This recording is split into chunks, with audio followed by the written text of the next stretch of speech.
guys, welcome back to my channel. இன்னைக்கு நம்ம எதை பற்றி பார்க்க போகிறோம்னா குக்கிங் பற்றி பார்க்க போகிறோம். முக்கியமாக நான் சமைக்க போகிறதில்ல, எங்கள் மம்மி தான் சமைக்க போகிறாங்க. அதுக்கு முன்னாடி இந்த சேனல் நீங்கள் புதுசாக பார்க்குறீங்கன்னா சப்ஸ்கிரைப் பண்ணிடுங்க. மறக்காமல் பக்கத்தில் இருக்க பெல் ஐக்கானை கிளிக் பண்ணிடுங்க. உங்களுக்கு இந்த வீடியோ பிடிச்சிருந்துச்சுன்னா லைக் பண்ணுங்கள், ஷேர் பண்ணுங்கள், சப்ஸ்கிரைப் பண்ணிடுங்க. நம்ம இன்றைக்கி என்ன பார்க்க போகிறோம்னா வறுத்து பொரிச்சு கத்திரிக்காய் சப்ஜி பண்ண போகிறோம். வாங்க நம்ம அவங்கள்ட்ட என்னென்ன இன்க்ரீடியன்ட்ஸ் வேணும்னு கேட்டு தெரிஞ்சுக்கலாம். வாங்க நம்ம வீடியோக்குள்ளே போகலாம். இப்போ நம்ம கத்திரிக்காய் சப்ஜி செய்ய போகிறோம். அதுக்கு தேவையான பொருட்கள் என்னென்னு சொல்லி பார்த்துடலாம். அதுக்கு முன்னாடி சில பொருட்களை வறுத்து பொடிக்க போகிறோம். அந்த பொருள் என்னென்னு சொல்லி நம்ம பார்த்துடலாம். 2 டேபிள் ஸ்பூன் வரமல்லி, 1 டேபிள் ஸ்பூன் உளுந்தப்பருப்பு, 1 டேபிள் ஸ்பூன் கடலைப்பருப்பு, 1/4 டீஸ்பூன் சீரகம், 4 வரமல்லி. இதுக்கு என்னென்னு பார்த்தீங்கன்னா தக்காளி ஒரு 4 தக்காளி, சின்ன சைஸாக இருந்துச்சுன்னா ஒரு 4 தக்காளி, பெருசாக இருந்துச்சுன்னா 3 தக்காளி கட் பண்ணி வச்சுக்கோங்க. 3 பச்சை மிளகாய், ஒரு பெரிய வெங்காயம் பொடி பொடியாக கட் பண்ணி வச்சுருக்கேன். தேவைக்கு ஏற்றபடி உப்பு போட்டுக்கோங்க. அப்புறம் கருவேப்பிலை. மிளகாத்தூள் 1 ஸ்பூன், 1/4 டீஸ்பூன் மஞ்சள்தூள், 1/4 டீஸ்பூன் கடுகு, சின்ன அளவு புளி. கத்திரிக்காய் அளவுக்கு தகுந்த மாதிரி எடுத்துக்கோங்க. நான் ஒரு 10 கத்திரிக்காய் எடுத்திருக்கேன்.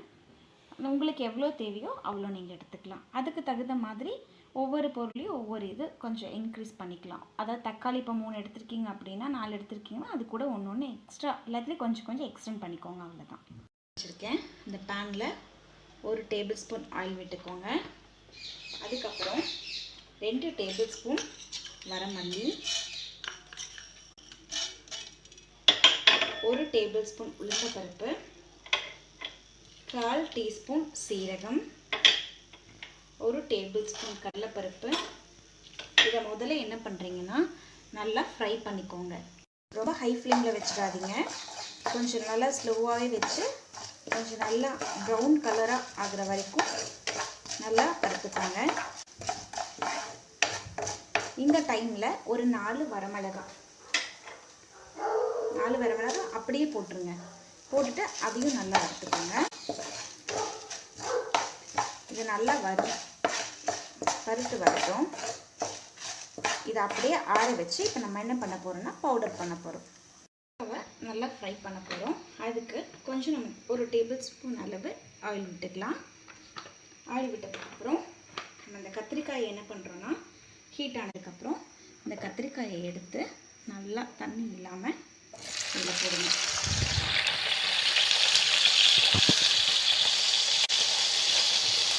தண்ணி இல்லாமல் போட்டுக்கோங்க.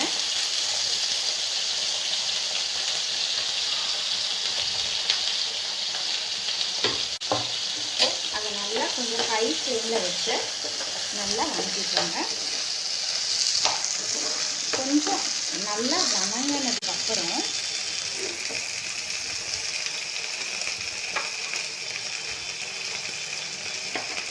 கொஞ்சம் சால்ட் இதில் ஆட் பண்ணிக்கோங்க.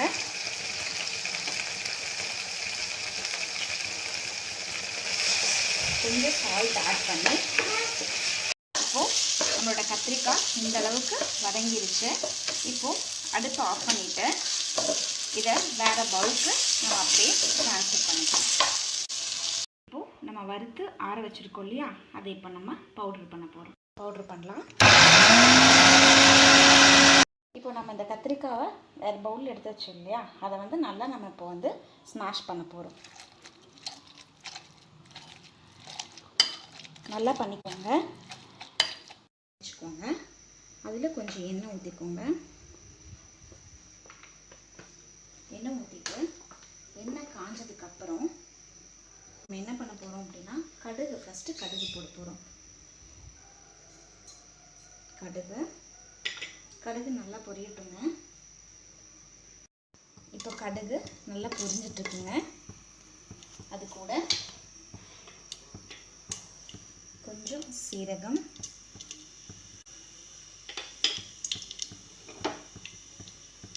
நல்லா பொரிஞ்சதுக்கப்புறம் இப்போ நம்ம வெங்காயமும் கருவேப்பிலையும் போட போகிறோம்.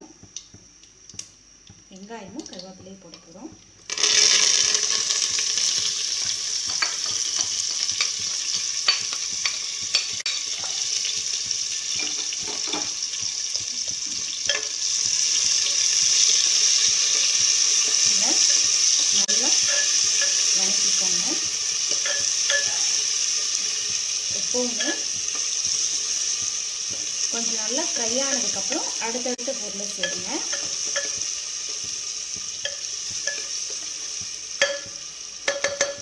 இப்போது பச்சை மிளகாய் போடலாம்.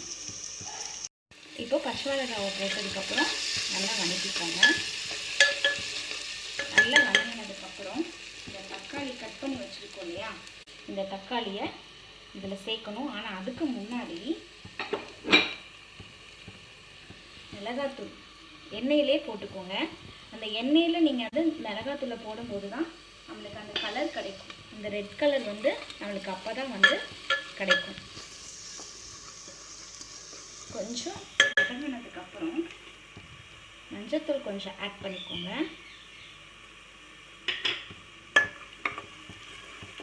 அதுக்கப்புறம் இந்த தக்காளியை போடுங்க.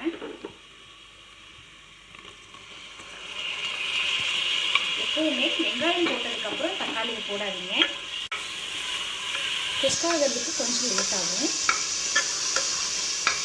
இது தக்காளி போட்டுட்டு கொஞ்சம் நல்லா வதங்கட்டும்.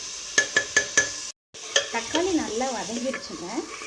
இப்போது நம்ம ஸ்மாஷ் பண்ணி வச்சுருக்கோங்களா கத்திரிக்காய், இப்போ அதையை வந்து இதில் நம்ம சேர்த்துக்கலாம்.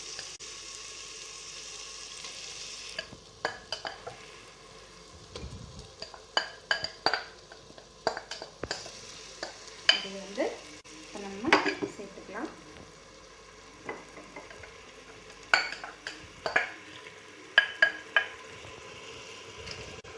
இப்போ நல்லா கிளறி விட்டுருங்க.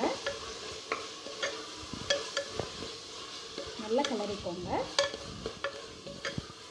இப்போ இது கூட நல்லா கிளறிக்கோங்க. இது கூட நம்ம அந்த பவுடர் பண்ணி வச்சுருக்கோம் இல்லைங்களா, இந்த பவுடரை வந்து நம்ம வந்து ஆட் பண்ண போகிறோம். அப்படியே போட்டுருங்க.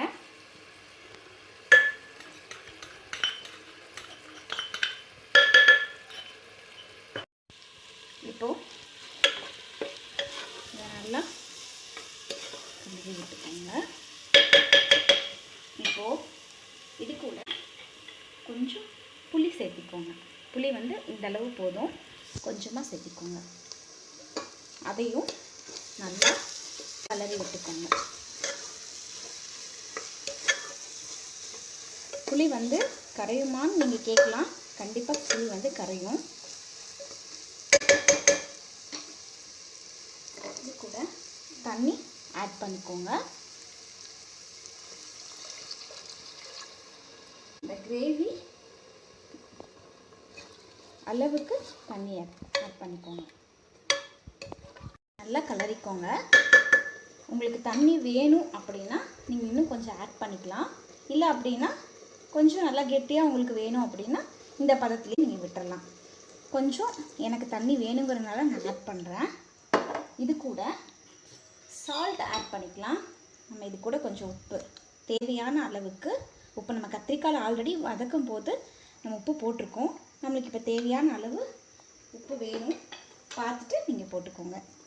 இப்போது இதை நல்லா கிளறி விட்டுருங்க.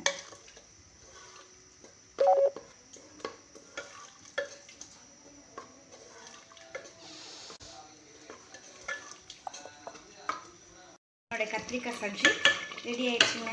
இப்போ கொஞ்சம் கொத்தமல்லி எடுத்துக்கோங்க. எப்பவுமே சூடாக இருக்கும்போது அடுப்பில் ஆன் பண்ணிவிட்டு கொத்தமல்லி இலையை போடாதீங்க. அடுப்பு ஆஃப் பண்ணிவிட்டு அதுக்கப்புறம் கொத்தமல்லி இலையை அப்படியே தூவி விட்டுருங்க. நம்ம கத்திரிக்காய் சப்ஜி ரெடி பண்ணியாச்சுங்க. இதை நீங்கள் இட்லிக்கு, தோசைக்கு, சாதத்துக்கு எதுக்கு வேணாலும் செஞ்சு சாப்பிட்லாம். நீங்கள் சாப்பிட்டு உங்களோட கமெண்ட்ஸை சொல்லுங்கள். தேங்க்யூ. இந்த டிஷ் உங்களுக்கு பிடிச்சிருந்துச்சுன்னா மறக்காமல் செஞ்சு பார்த்துட்டு கமெண்ட் பாக்ஸில் கமெண்ட் பண்ணிடுங்க. ஓகே, நம்ம அடுத்த வீடியோவில் பார்க்கலாம். டாட்டா, பாய் பாய்.